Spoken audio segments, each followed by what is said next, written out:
Bonjour, bienvenue dans cette nouvelle édition du JT. À l'approche de Noël, pourquoi ne pas se raccrocher à des produits plus authentiques? L'une des solutions, ce sont les marchés à la ferme, organisés par le réseau Bienvenue à la ferme. Marie-Thérèse Stéphan du manoir de Trousilite à Tréglenoux est notre invitée. Mais avant de parler marché de Noël, un point sur l'actualité de ce mardi 6 décembre 2011 dans le Finistère. Dimanche prochain, les commerçants seront ouverts à Carhaix et à Morlaix, mais pas à Brest ni à Quimper. Les maires de ces deux villes n'ont pas autorisé les commerçants à ouvrir leurs portes. Le président des vitrines de Brest ne comprend pas ce refus, alors que la municipalité autorise d'autres ouvertures dominicales dans le reste de l'année. On l'écoute. Nous avons posé récemment une question au maire de Brest, début novembre, dans laquelle nous lui demandions de motiver, un petit peu de nous expliquer la différence qu'il y avait entre un dimanche d'une fête maritime, comme ça se passera en 2012, ou, comment dirais-je, un dimanche de la foire Saint-Michel que nous ne demandons pas, et un dimanche qui précède Noël que nous demandons tous et qui nous est refusé. Ça n'est pas qu'un combat de principe. Le principe des dimanches de décembre, c'est qu'il y a une population qui est comme très importante, qui fait ses courses de plus en plus tard dans l'année, pour des raisons que nous connaissons tous, notamment des raisons budgétaires. Et donc, beaucoup de familles sont contentes de pouvoir venir en centre-ville le dimanche. Qu'est-ce que risquent ces commerçants qui décident d'ouvrir le dimanche? Même si, évidemment, on ne peut pas inciter les personnes à désobéir, ça me semble tout à fait compréhensible qu'elles aient envie de le faire. Et de son côté, le maire de Brest a bien voulu donner les raisons de ce refus à Christophe Boucher lors du Salon nautique à Paris. On ne peut pas accorder des autorisations sectorielles. Ça veut dire que c'est sur l'intégralité de la ville de Brest que l'autorisation ou la non-autorisation s'applique. Et d'autre part, nous avons un accord entre maires de la communauté urbaine. C'est donc sur l'intégralité de la communauté urbaine, y compris les zones d'activité économique comme Kerguelen, que l'autorisation d'ouverture se ferait. Deuxième élément, c'est que les grandes surfaces nous ont dit que si l'autorisation était accordée, elles ouvriraient. Or, les organisations syndicales y sont fermement opposées. Donc je crois que la demande portant sur un dimanche une semaine avant Noël, je rappelle que Noël tombe un dimanche cette année, donc la demande d'ouverture porte sur une semaine avant. Je pense que le jeu n'en vaut pas la chandelle. Les commerçants indépendants peuvent ouvrir. Les commerçants indépendants peuvent ouvrir sans leurs salariés, tout à fait, mais c'est une autorisation qui vaut tout le temps, toute l'année, les 52 dimanches de l'année. Et avec le Festival des Vieilles Charrues, c'est déjà Noël. Ce mardi matin, les premières places étaient en vente à Carhaix. Certains n'ont pas hésité à faire la queue dès 6 h du matin pour rafler les premiers billets. La 21e édition du festival se tiendra du 19 au 22 juillet prochain. L'ouverture nationale de la billetterie aura lieu quant à elle lundi prochain. On vient de parler du Festival des Vieilles Charrues et les 4 Morlaisiens du groupe Prime s'y produiront peut-être un jour avec cette version revisitée des 4 saisons de Vivaldi. On l'écoute tout de suite.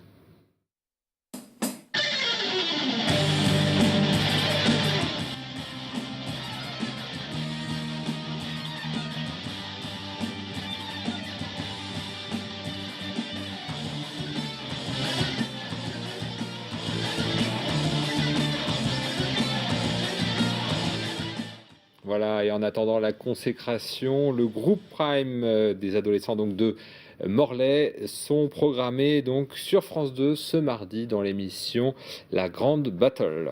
Voilà. La magie de Noël a déjà touché le domaine de Trévarez et jusqu'à la fin du mois, le visiteur peut découvrir les créations ludiques et oniriques de 3 plasticiennes. Xavier Patrijon nous présente ces créations. Le domaine de Trévarez devient enchanteur en cette fin d'année. Telles des ouvriers du Père Noël, 3 créatrices font vivre les anciennes écuries du château au travers les allées d'un village imaginaire. Je suis partie sur l'idée du calendrier de l'Avent, c'était mon envie. J'ai créé donc toute une série de personnages qui sont finalement les voisins, les amis de Discrète, la jeune poulette qui est le personnage principal de l'histoire. Et donc elle passe et elle distribue ces petites invitations chez chacun d'eux, tout en observant leurs occupations. Et ils sont tous occupés à préparer Noël. Donc voilà, chez l'un, chez l'autre, il faut aller découvrir un petit peu l'univers de chacun. Discrète et ses voisins, les enquêtes de Léontine et les aventures de Marie et Fritz vous emportent dans un univers original et magnifique. Le thème de cette année, les calendriers de l'Avent. L'idée, c'est d'avoir une ambiance à la fois festive, magique, un peu de rêve, puisqu'on propose de recréer une petite ville avec des rues à arpenter, avec des univers de contes de Noël à découvrir.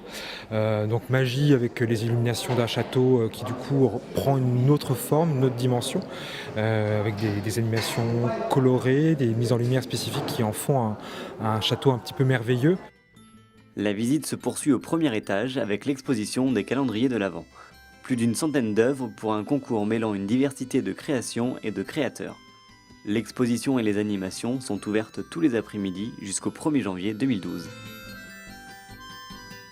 Et la magie de Noël, ce sont aussi les cadeaux, corvées pour les uns, découvertes ludiques pour les autres. Il existe aussi les marchés de Noël plus authentiques, notamment avec le réseau Bienvenue à la ferme. Marie-Thérèse Stéphan, bonjour. Bonjour. Vous êtes la propriétaire du manoir de Trousilite à Tréglaunoux, et c'est au nord de Brest. Et vous accueillez le marché de Noël, ce sera dimanche prochain.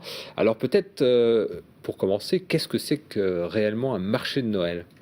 Alors, un marché de Noël par le réseau Bienvenue à la ferme, c'est un marché qui accueille uniquement des producteurs en alimentaire, mais aussi en artisanat. Et ça va être le cas de ce marché-là qui aura lieu dimanche.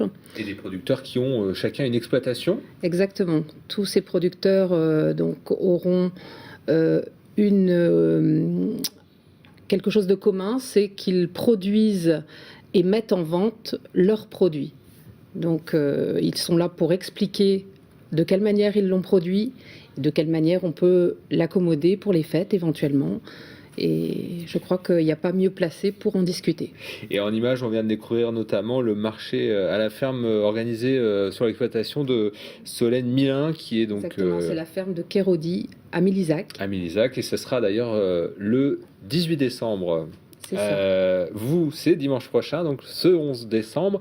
Qu'est-ce que l'on va trouver ? Est-ce qu'on peut donner quelques exemples de produits que l'on pourra découvrir au manoir de Trousilite ce dimanche ? Alors, je vais en donner pêle-mêle. Il y aura des légumes oubliés, de la truite, des fromages, de la viande de cerf, de bison, du magret de canard, du miel, du cidre, enfin, que des produits de qualité. Alors, qu'est-ce qu'on va faire de tous ces produits ? Parce que c'est bien de les présenter. Est-ce qu'on peut aussi les accommoder ? On aura là un grand chef pour ça. Il est très connu de la région, c'est Pierrick Leroux. Donc il vient connu de TBO aussi. Oui, il vient pour la 5e fois faire des démonstrations, c'est-à-dire qu'il prendra un échantillon de chacun des produits du marché et il va apprendre aux personnes qui seront là à assister à ces démonstrations comment les accommoder pour faire un menu de fête pour le festin de Noël. Bon, vous avez déjà prévu votre menu ? Oui. Oui, ça y est. Alors, c'est qu'est-ce prévu. qu'il y aura sur la table du manoir de Trousilite ? Il y aura certainement du magret, de la truite aussi. Donc, je ferai comme Pierrick nous l'enseignera dimanche. Alors, comment on accède justement à ce marché de Noël ? Est-ce qu'il y a un droit d'entrée ? L'entrée est complètement libre, il y a des parkings. Les producteurs seront rassemblés dans des salles chauffées, donc il n'y a pas de raison de s'alarmer s'il pleut. Il y aura des petites balades en calèche pour les enfants comme pour les adultes, avec une calèche couverte, donc là aussi pas de souci. Et le Père Noël sera bien sûr présent sur le lieu du marché. Il a pris un peu d'avance. Alors on peut peut-être rappeler, donc on l'a évoqué, il y aura un marché de Noël donc chez Solène Milin à Milizac et également chez Françoise Pétillon. Ce sera donc de 14h à 19h, c'est ça. Et puis donc on retrouve ce marché de Noël aussi dimanche prochain chez vous, au manoir de Trousilite. Une petite dernière question, on peut trouver aussi des cadeaux hors alimentaire. Il y a des producteurs, mais en artisanat, qui seront là pour faire découvrir leurs œuvres, que ce soit des bijoux, des vêtements, des sacs, des vitraux. Enfin, il y aura toute une gamme normalement, tout le monde doit y trouver son bonheur. Voilà, comme ça on peut anticiper sur les cadeaux de Noël. Merci Marie-Thérèse Stéphan d'être venue nous présenter ce marché de Noël organisé par les réseaux Bienvenue à la ferme. Pour notre part, on se retrouve demain à 18h15 pour un nouveau point sur l'actualité dans le Finistère. Merci à vous, bonne soirée.